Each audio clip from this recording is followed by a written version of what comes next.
Go baby, what's good guys? Yoku here, and yesterday we went over the Prydwen tier list that they updated on their website. And it's pretty much 1.0's tier list for where they place a lot of the characters, and I wasn't the biggest fan of the alphabetical placements, and it's mostly because tier lists don't work that way. So today, just like I said in that video, I'm gonna go over what I would place certain characters at, or how I would place the characters, and then really dig into, or maybe not dig into it, but give you guys reasoning behind why I would place these characters where they are. Now, if you haven't seen yesterday's video, then it's pretty much gonna be like this, right? My S tier is the 100. That's you got a 100 perfect mark, right? There's nothing that you can't do in the game, at least as of right now. You are great. This is the golden unit. You get this unit, you are fantastic. OD. Zila is that character for the DPS. Zila's character, her kit in itself allows her to pretty much skip turns, or in fighting games we refer to this as skip neutral. The basic mechanics of the game you don't have to follow. So in Zila's case, with turn order in particular, and I know we stress that a lot when it comes to skill point consumption, turn order usage, and seeing who goes first, next, so on and so forth, Zila after a certain point when it comes to speed just does not care. Resurgence has her passive, does not care. There's a lot of things that she does that just skips neutral overall, which is why Zila gets placed here. Another character that goes up here is going to be Clara. I think these two characters are literally one side to the same coin. Zila is going to be heads, Clara is going to be tails. One goes fast, one goes slow. They both skip turn order. They both skip neutral. They don't follow certain game mechanics, and they don't care. Now, granted, the game mechanics are in the game. Don't get it twisted. Like Clara's counter and Zila's resurgence ability, these are just things that are in the game. But at a base principle of turn-based RPGs and whose turn is it, who goes next, these two characters are at the top of the list for skipping turn order, skipping neutral. Going from left to right in my offensive support, now I'm gonna slap in Bronya. Oh, not the right tier, Bronya, there we go. We all know how Bronya is, right? Bronya pretty much allows any character to skip the turn, skip neutral. Again, turn skipping or turn order mechanics, right? Breaking the turn, breaking the game's mechanics. That's just what Bronya does. She also boosts your attack, boosts your crit damage, and helps you do it better. She's got a great passive with being able to guarantee the crit, so you don't have to worry about doing anything with crit rate whatsoever. You can just focus on crit damage, break effect, speed, whatever it is that you want. Bronya is great. She's the top of the top golden offensive support unit. The character right beside her, however, is going to be Ting Yun. Now, Ting Yun realistically would look something like this. Like if I could fill in, hold on, let me just kind of force it real quick. Boom, there we go. So if I could force this, the tier would look like this: Bronya, Ting Yun, right? Like if S tier was here and Bronya was 100, Ting Yun would be like a 99.9, somewhere around there. So it's easier to just leave them where they are, right next to each other.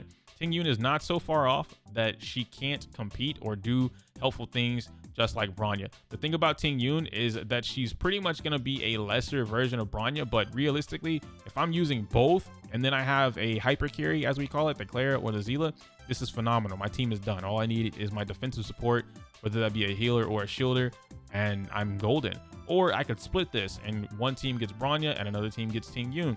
Really just comes down to how you want to play the game. Moving over to the defense though, I'm gonna have Gepard. Gepard is insane. This is a character that everybody slept on during the beta, and now that we have the game, towards the end of the beta we also saw this, but once you start getting to Memory of Chaos, you start getting to the more challenging content, and if you build Gepard correctly, it gets to a point where this character straight up doesn't even need any amount of healing. The team just doesn't need heals. Gepard has the strongest shield in the game, and Gepard being able to apply shield after his ultimate, there's a certain build going around. I don't know the super details behind it, but Gepard basically gets ultimate every single turn, and it's crazy how he's able to do this, but it applies shield, it keeps the shield going so that you never have to worry about healing, which allows you to focus on pure offense, minus the fact that Gepard is going to be using that for the shields. Afterwards is going to be Bailu. These two characters alone are going to carry you through so much content.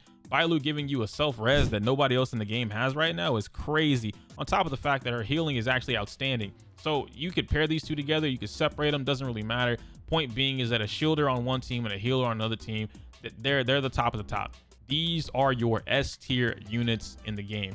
Through my eyes, right? Through basic understanding of how placements work, no one else belongs in S tier here. The reason they don't belong in S tier is because in order to be an S tier, they need to be able to output the same functions, the same functionality as these characters here. I don't believe there is another character in the game, especially DPS, that is going to be outputting the same amount of mechanic skipping or mechanic breaking functions that Zila and Clara do. The closest one that I can think of personally is going to be Yang Xing. I mean, I'm not going to count Jing Yuan because he's not in the game yet. So Yang Xing is the only other character that I could think of that's going to be able to squeeze his way in here, give or take. And that's only because freeze is something that a lot of people are sleeping on right now. There are a lot of people sleeping on Yang Xing right now. And this character is OD. You build him correctly, you start getting all these funky builds with him, and you get perma freeze, which means the turns never come around. They never get their turn. The enemy never gets their turn. But for right now, I'll use Yang Xing as my standard for A tier. So my A tier is they could become S tier with some work. They could get up to S tier with the right build, or maybe someone finds out something super secret, i.e. cough cough perma freeze, and they're fine. But for right now, A tier is perfectly fine where they're at. Doesn't mean the characters are bad, doesn't mean the characters are not strong. I know that a lot of you guys, oh, it's not S tier, so it's the worst character in the world, it's dog shit. My character's S tier because I pulled them and they carried me from level 1 to level 24. No, that's just not how tier placements work, and it's okay. Your character being A tier is fine, right? Like, it doesn't really matter if the character is A tier or B tier or C tier or whatever. If you're having fun with the character, if you're getting carried by the character, then let the character carry you. It's totally fine. After Yang Xing, I definitely know it's Su Shang. Su Shang is right next to him. Su Shang is basically mini Zila, if you want to think about her that way. And with the builds that are coming out that I've seen for Su Shang lately, this character is going to be cracked. There's a particular build with Su Shang that straight up just lets her abuse the enemy for free. Her sword stance triggers, she gets an insane amount of break. The damage from the break happens, and it's over 3 times the health bar or something like that. It's crazy the stuff that people are doing and figuring out with Su Shang right now. So this character is one. If you have her, definitely work on building her. If you don't have her, Jing Yuan's banner is going to come up. At least get 2 copies of her. Try and get an E1 Su Shang if you can afford it. You will not regret it. Next, and a little bit of a hot take, I'm going to put Himiko here. I don't think this is a hot take from me. I think this is just a hot take from the community because people are sleeping on Himiko. It's not that Himiko is bad. The problem with Himiko right now is she is permanently offline. This character is unfortunately not able to activate all of her traces yet. We can't reach that point yet in the game. It's gonna take a little bit more time, a little bit more work, some grinding. Wells, I'm sure we'll get there probably by next week or whatever. But then it matters if the well has Himiko or not. If the well doesn't have Himiko, if they're not building in the Himiko, none of this matters. So right now, no one physically should have a Himiko that is able to do the things that Himiko wants them to do, which of course would be destroying everything, breaking everything all the time. Her machine goes brrr, right? The passive, it does phenomenal work. The ultimates burn, everything burns. And then you can throw on a character like, I'm not gonna lie to you, bro, Sampo plus Himiko, OD. But again, you need Himiko to be up here. So it is what it is. Afterwards, I'm gonna have Hook. Hook, I think, is double-edged sword, right? I think Hook with Eidolons has a potential to do exactly what Yang Xing does, which is jump up to S tier. I think those 2 characters, you give, and Su Shang too, right? You start giving them Eidolons, you start boosting them up, and they creep their way into S tier real quick because they're able to do things that at a base level they can't do, but the Eidolons really help them abuse what they can do even more. I think Hook is right there. Hook might actually be A- without Eidolons, and if you're at E0 with Hook, Hook is solid. Hook is fine. She's still an A tier character. She's still strong. This doesn't mean that Hook is weak. It just means that Hook with Eidolons, boom, boom, right? Like, you start getting multiple copies of the character, which is very easy to do if you pulled for Zila right now, because they're just giving out hooks for free. Then your Hook can jump up there and do an insane amount of damage. Hook, as of now, is the stronger fire DPS. So I know you're going to see lists that look similar like this, right? Something like Himiko might be in B or A- tier, and then Hook is going to be above Himiko because Hook has her Eidolons. Hook can be built. Hook doesn't have anything stopping her from getting to turning online, if you will. And that's the biggest benefactor there. Next to Hook, I'm going to have Dan Heng. I think Dan Heng is super solid. I think Dan Heng is a great DPS character. I think he's strong. I think his ability to slow the enemy and then capitalize on that with the ult by doing a little bit more damage, I think that's awesome. However, I just don't think that Dan Heng is anywhere near Yang Xing or Su Shang, Clara, Zila. Not calling them weak, by any means. I'm just saying that when it comes to the similar, not damage output, but the functionality, being able to get to that point, it's easier for me to build a Yangqing to permafreeze than it is for me to build a Dan Heng that does everything that Zila does. They just won't do that, right? Like Dan Heng is not going to clear something the same way that Zila does. He's not going to clear it the same way Clara does. Dan Heng does not have any type of game breaking mechanics or turn order skipping, neutral skipping mechanics, if you will, similar to Yangqing, right? Or even Himiko for that matter. I don't think she has turn skipping. She just kind of abuses break in her passive. But these three characters, 1, 2, 3, they all have some functionality to turn negate or turn skip. Dan Heng does not have that. Hook does not have that. The standard right now is being able to break the game's mechanics. Can you break the game's mechanics? Yes. Okay, A tier or above. Do you not break the game's mechanics? Okay, no, not A tier or above. I messed up a little bit by not going from left to right. That's my bad. So what I'm gonna do here is I'm actually gonna fill out the next part, which is Pela. I think Pela as an offensive support goes into A tier. I think she's very strong. Again, think this character slept on. I think she's amazing actually. And I think once we get to the later games and we start to see more Pela builds, we start to get into the whole effect rate thing and reducing damage or reducing defenses with Pela's abilities. There's Pela's skill, which removes, I think she's the only one in the game that actually does it, removes a buff from the enemies. That's huge. We have all this dispelling, right? Barnya dispels. You've got, where's she at? Natasha dispels, March 7th dispels, and that saves your team, right? If you have bleed on your team or freeze or imprisonment, they get rid of that. Pela gets rid of the buff from the enemy. Now, unfortunately, and this one, I would have thrown Pela in S tier immediately for free if it worked this way. There is a character in the game called Automaton Grizzly. Automaton Grizzly does this thing where it charges up, right? So the move is called charge. It charges, and then that gives it a couple buffs or whatever the hell, and then it's gonna do the purge, right? The jump, the big jump move. It does a huge AoE to everybody on the field, and then it hits you twice for some super sick damage. I hate it. I hate that monster. I hate the move. I hate the enemy, whatever. Pela's skill, in theory, on paper, should be able to remove this buff, because that is a buff. It's the charge is a buff for Automaton Grizzly, but it doesn't work. Now, Automaton Grizzly does have it in its text. If you read it, it does say that this buff cannot be removed. It can't be removed by any other skill, right? Any other skill or ability can't be removed. And that sucks, because that leads me to believe that there are multiple enemies that are going to have that fine print, which kind of makes it seem like they made Pela's skill do the removal of buffs for no reason. If every other enemy that's really strong and that you would want to remove a buff from is going to be incapable of having their buff removed, it really keeps Pela from jumping into S tier without a shadow of a doubt for me. So as of right now, she still has the ability to remove buffs. I think she can remove it from enemies like Direwolf. Direwolf can buff itself and get an attack boost, and then Pela can take that away. That's cool, but not being able to take away the charge or anything that would obviously kill me, that's not cool. Next up is going to be Welt in my A tier. I think slow is the weakest thing in the game right now, or one of the weakest things in the game. I think it's great, but I think maybe if honestly, if Welt and his slow did at least 15% more damage, even 20% more damage, I think Welt would actually be up here in S tier. I think slow is just too weak right now, especially with the fact that Welt needs to be built into speed in order to do that. And in order to actually get the slow off, you have to use a skill, which comes into play of skill point consumption. Now I'm looking at it, okay, who am I using Welt with on the team? If Welt has to slow the enemies down all the time, how does this work? Can I stack slow? No, you can't. So now I can't stack slow either, which means just doing 10% for the slowdown, it's just not great. Now imprisonment is awesome, and that's his ultimate. So if there's a way that you can do what we do with Japard, which is build Welt's ultimate every single turn, and you can imprison enemies every single turn, well then now Welt jumps up here, because if there's a way to do that similar to Japard, now it gets to a point where you are now turn negating, you are skipping neutral, right? So it's basically permafreeze, similar to what I talked about with Yangqing, except this is you're stuck in prison, right? You have life sentence.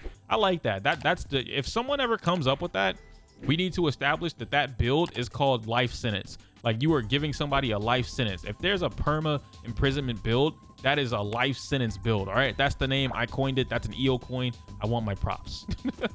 Moving over to the defensive supports, two characters. One, March 7th, free, easy. Baby Japard, right? Baby girl Japard, easily. And not only is she baby girl Japard, but she also pulls in taunt and aggro with herself, being a preservation class. She can share it or give it away with her shield. The shield is the second strongest in the game, and there's a heal build of her. So not only can she shield, but she can also apply heals to the shielded character. So March 7th is easily the, like, if out of all the free characters we get in the game, everybody should be building March 7th and Fire Trailblazer, right? Which honestly, this is a mixed bag for me, if I'm being fair.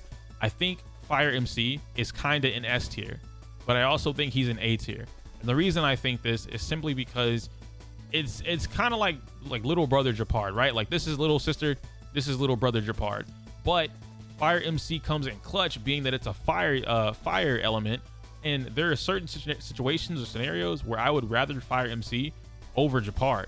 So I'm gonna throw him here. I'm gonna put Fire MC in the S tier. After explaining all of that, as much as I would like him to be an A, this is another scenario similar to Ting Yun, where he is just barely beneath Japard.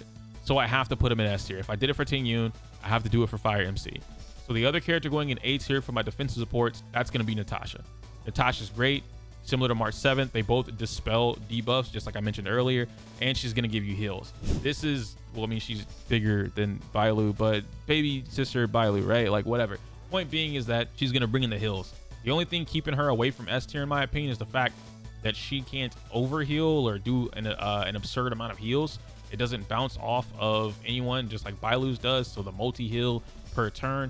And there's no way for her to res any enemy, or not enemies, res any allies. Now, getting her Eidolons is great, but they don't make up for the fact that she's not doing anything more for the team in the same way that Bailu does at her base kit. In my A- tier for my offensive supports, it's just gonna be Asta. And Sampo.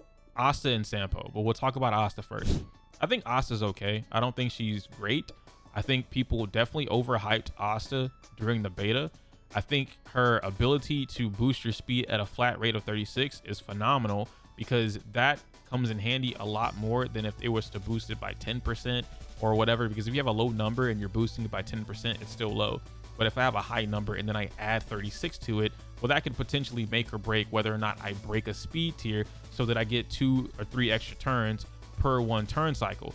I also like the fact that she's going to be able to boost your attack. Again, with her passive, right, she gets these stacks. However, not putting her above A- because of those same stacks. I think that her skill being great, but it's skill hungry and it requires her to use a skill. So I'm also forced to use her normal attack in certain situations because I need the skill point. Now, normal attack can apply burn, that's awesome, but it doesn't help me keep my stacks. Normal attack is the lowest parameter for applying stacks or gaining stacks and then keeping them. So when you get Eidolons, I think it's E2 if I'm not mistaken, where when you use an ultimate for that turn or the next turn, she doesn't lose any stacks, and that might help you build it up. But it's a similar scenario to Yangxing, where you have to somehow keep your buffs active. Unfortunately, Asta constantly loses her buffs. There's very little that you can do that is not normal gameplay to keep your buffs or get a bunch of Eidolons. Next on the chopping block is going to be Sampo. I explained this earlier and in my last video and in like 7 other videos before that. Sampo slept on entirely. Once we get Kafka, once we get the DLT, or once we start to get to Ascension 6 characters, we can ascend them. And someone like Himiko, right, where she's going to get the whole burn thing on everything that she does. You get Hook starts to get an enhanced burn, things like that.